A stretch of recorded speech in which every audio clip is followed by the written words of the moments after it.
এই যে একটা ভাই বলছে বেশি দিন না 37 দিন অভিজ্ঞতা, এটাই যেন হয়।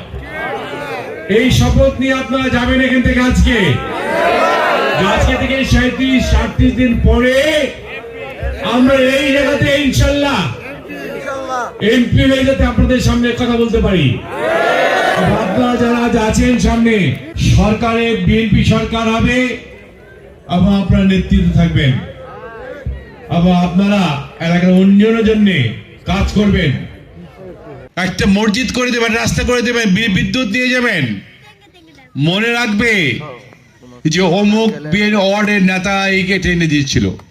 মানুষের ভালোবাসা অর্জন করা খুব সহজ, খুব সহজ। একটু কাজ করে দিলে মানুষ খুশি হয়। এই দায়িত্ব কিন্তু আপনারা নিতে পারেন। দেখবেন আপনাদের একটা মনের মধ্যে স্পিরিট আসবে। দল যখন ক্ষমতায় আসবে আপনাদের মনে একটা স্পিরিট আসবে কিন্তু।